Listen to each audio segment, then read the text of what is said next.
1. The Boy from Chevy Chase Village. After the end of World War II, Army soldier Jerome Powell Sr. returned to his hometown of Maryland from the European battlefield and reunited with his childhood sweetheart, Patricia Hayden Powell. Later, Jerome Powell Sr. became a lawyer in Washington, D.C., and Patricia Hayden Powell was already a well-known statistician in the Army Map Bureau. The world after World War II was like spring, with grass and trees flourishing everywhere.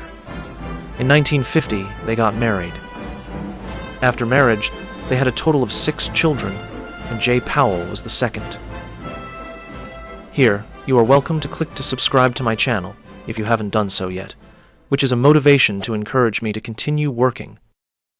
In order to thank you for your subscription, I will work harder to make more videos. Jerome Hayden J. Powell was born in 1953 and grew up in Chevy Chase Village, Maryland, 9 kilometers northwest of the White House. This is a gathering place for Washington's political and business elites, with local autonomy. Its closed and low-key environment makes the outside world know little about Jay Powell's growth process. Chevy Chase Village has its own police station, public schools, medical centers, commercial centers, and golf courses. Playing golf is a basic entertainment activity for the villagers. In 1959, Powell entered the first grade of a local primary school. He had a good memory and could often recite sentences backwards, winning praise from his classmates. In 1967, Powell entered the first year of high school at Georgetown Preparatory School, 7.5 kilometers northwest of the village. This is his father's alma mater, and also the oldest Jesuit boys' high school in the United States. Although it is not a direct preparatory school of Georgetown University, its graduates are often admitted to Georgetown University because of its excellent reputation and Jesuit background. Of course, many senior government officials also come from this school, including the U.S. Supreme Court Justice, the former Inspector General of the Department of Defense, the Supreme Allied Commander of NATO, and so on. Of course, Powell also began to stand out in school as a teenager. He was good at playing guitar and knew every Grateful Dead ballad by heart. He also served as center forward for the school football team and was well liked by his classmates for his enthusiasm and energetic personality. 2. Children from a law family study political science. In 1971, 18-year-old Jerome Hayden J. Powell entered Princeton University as a freshman. Instead of studying law like his father and grandfather, he chose political science. It may be that the political atmosphere in Chevy Chase Village gave him the idea to change the political ecology of the United States. 4 years later, he successfully obtained a bachelor's degree in political science. His graduation thesis was titled South Africa, The Power of Change, which showed the process of social change in South Africa and focused on the relevant changes in politics, economy, and society during the transition period. It is undeniable that Powell was full of expectations for political change in the United States. During his summer graduation trip, he traveled to Europe with his guitar. The Grateful Dead once covered a song called I'm So Lonesome I Could Cry, which he performed at a cafe in Paris. Of course, there are songs from albums such as American Beauty and Working Man's Dead. On a summer afternoon in Paris, the breeze is gentle and the waves on the Seine are rippling. Elegant bridges arch across its surface, their stone balustrades adorned with intricate carvings that whisper tales of centuries past. Powell was deeply moved by the living conditions of American workers, and he began to lean towards the Republican Party, which stood on the workers' side.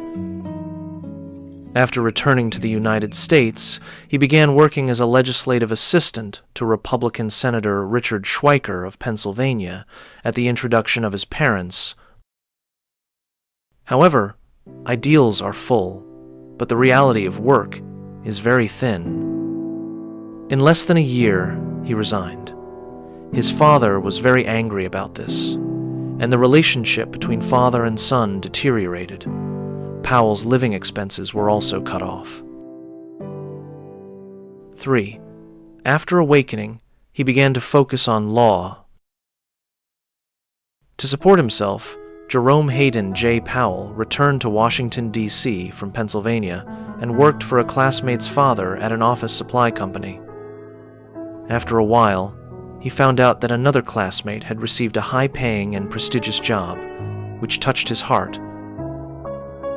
A few months later, he began to compromise with his father and followed his father's advice to study for a doctorate in law at Georgetown University Law School. The school is 2 kilometers east of the White House and very close to his home. Powell regained his father's financial support and became more serious about his studies. He studied political science during his undergraduate studies and knew very little about law. At that time, a popular learning method in Washington, D.C. was that if a person wanted to deeply understand certain knowledge, the best way was to teach such knowledge to others.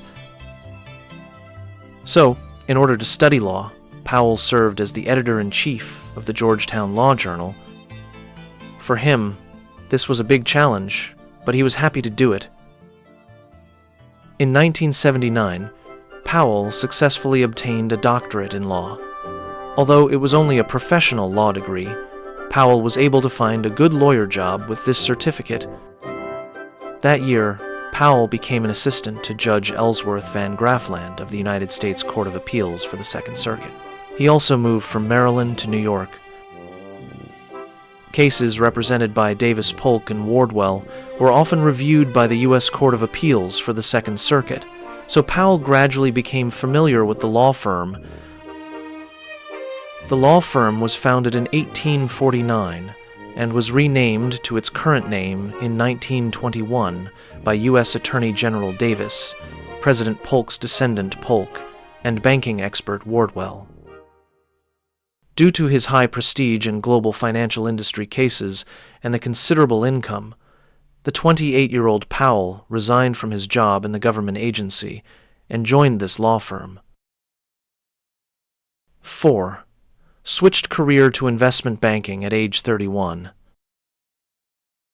Powell's practice at Davis Polk and Wardwell focuses on corporate law, including mergers and acquisitions, restructuring, taxation, and executive compensation.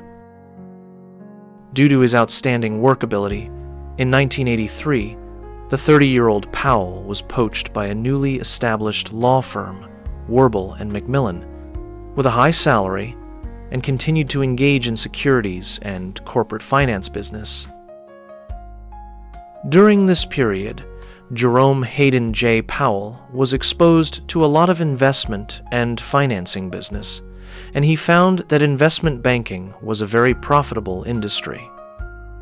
His annual income in the law firm was about $200,000, while the annual income of investment bankers could be as high as millions of dollars. The following year, Powell quit his high-paying law firm position and joined an investment banking firm, Dillon, Red & Company. J. Powell joined the firm at the level of vice president, focusing on commercial banking, financing, and mergers and acquisitions. In 1984, Public Broadcasting Service began producing television programs about Wall Street investment methods. At that time, a producer at Public Broadcasting Service, Elissa Ann Leonard, caught Powell's attention. She was 27 years old at the time, graduated from Harvard University, and was born in Rockville, Maryland, only 13 kilometers away from Powell's hometown. As children of wealthy families, the two quickly became familiar with each other. The following year, they held a lavish wedding at the Washington National Cathedral, 4 kilometers south of Chevy Chase Village. After the marriage, Powell continued to work at Dillon, Red & Company for another 5 years. He worked diligently and was promoted to senior vice president, and also made a huge income in the economy. 5. Entered the White House and left it soon after. In 1988, Nicholas F. Brady, former chairman of Dillon, Read and Company, was again appointed as U.S. Treasury Secretary. In 1990, Powell, who had been working diligently, was also recommended to the Treasury Department for the position of Assistant Secretary. In 1991, Salomon Brothers was exposed for using fake names during U.S. Treasury auctions and submitting bids in the name of its clients.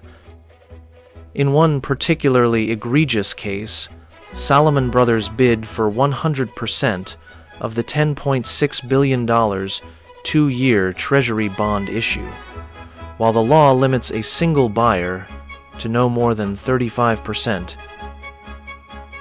In addition, Salomon Brothers also attempted to control more funds through customer accounts. This illegal operation allowed the company to monopolize the market, squeezing out short sellers while manipulating prices in the secondary market. Subsequently, Powell led his colleagues at the U.S. Treasury Department and other government departments to participate in the investigation of the entire incident. Salomon Brothers accepted more than $2 billion in fines and settlements in the incident. As the leadership of Salomon Brothers was forced to resign one after another, Powell also participated in the negotiations for Buffett to serve as interim chairman in August of that year. Due to his outstanding work the following year, the 39-year-old Powell was nominated by President George Herbert Walker Bush as Undersecretary of the Treasury for Domestic Finance, overseeing domestic financial policies, including financial institutions, federal debt management, and capital markets. Unexpectedly, not long after, in January 1993, Bill Clinton took office as the new U.S. president, and Powell, as a veteran of the former administration, reluctantly left the White House with President Bush Sr. 6. Causing huge losses to customers at Bankers Trust. After leaving the White House, Jerome Hayden J. Powell returned to the investment banking world as a managing director of Bankers Trust Company. In 1995, Powell was forced to resign after he caused huge losses to major corporate clients while managing some complex derivatives transactions, which damaged the bank's reputation. He was 42 years old this year. He had lost his stable job in the White House due to the change of government, and now he had lost his high-paying job at Bankers Trust due to performance losses. He couldn't get high-level jobs, nor low-level jobs. Where could he find a place in life? He felt very still and very empty, the way the eye of a tornado must feel, moving dully along in the middle of the surrounding hullabaloo. The world breaks everyone, and afterward many are strong at the broken places. At this lonely moment, his old company, Dillon, Read and Company, once again offered him an olive branch, so Powell had to shamelessly return to Dillon, Read and Company as senior vice president. Unexpectedly, not long after, in May 1997, Swiss Bank Group announced that it had acquired Dillon Read, which had a book value of $179 million, for a total price of $600 million. Subsequently, Powell also left the company reluctantly with nearly $1 million in compensation. 2 months later, the Bank of Thailand switched from a fixed to a floating exchange rate regime, but insufficient foreign exchange reserves caused the baht to unexpectedly plummet, subsequently triggering the already fragile Asian financial crisis and causing huge losses in the Swiss Bank Group's business. Fortunately, Powell had already negotiated the compensation before this. If it had been 2 months later, Powell might not have been able to obtain the excess premium rights. 7. Joined Carlyle Group to engage in arms business. Jerome Hayden J. Powell, 44, returned home to Maryland from New York City, and spent a few months with his wife in Chevy Chase Village before deciding to spend as much time as possible with his family and looking for a job in Washington, D.C., to be closer to home. So he joined the Carlyle Group, a Washington-based global private equity firm that leverages political connections to invest in or acquire companies in heavily regulated industries, especially defense. In 1996, the sales of United Defense Industries were $1.029 billion, and the book value at the end of the year was as high as $680 million. In 1997, Carlyle Group acquired the United Defense Industries with annual sales of $1.029 billion for $850 million, based on Powell's government connections as a former Deputy Secretary of the U.S. Treasury. Carlyle Group made a lot of money, and Powell successfully became a partner of Carlyle Group by using United Defense Industries as a bargaining chip. What many people don't know is that this transaction allowed Carlyle Group to obtain a total return of 5 times its initial investment 4 years later. During his time at the company, Powell actively planned many investable projects for Carlyle Group based on his personal connections within the U.S. government system, and his personal wealth continued to increase. In September 2001, the United States encountered the 9.11 incident, the planner of which was Osama bin Laden, who was sheltered by the Afghan Taliban. In October, the U.S. military launched an airstrike on the base of the Afghan Taliban, forcing the United States to be involved in the quagmire of the Afghan war. Defense spending increased rapidly, and the United Defense Industries won many contracts from the U.S. Army and Navy. 2 months later, Powell represented Carlyle Group in promoting the listing of United Defense Industries on the New York Stock Exchange. Powell's personal wealth also soared from millions of dollars 4 years ago to tens of millions of dollars. In 2003, the United States and the United Kingdom jointly launched the Iraq War, and the United Defense Industries once again received a large number of contracts from the U.S. military. British multinational defense contractor BAE Systems saw the strength of the company led by Powell in modern land warfare systems and decided to acquire it to expand the influence of British companies in the U.S. defense market.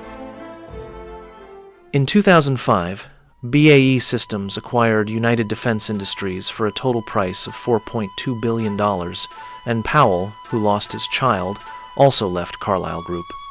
At this time, his personal wealth had exceeded $20 million. Thank you to all my friends for taking time out of your busy schedules to watch my video, TooWord. If you enjoyed this episode, please subscribe, hit the like button, and share it with others. I truly appreciate your support. If I missed anything or you have questions, drop a comment below. I'll reply to everyone. Can't wait to see you next time.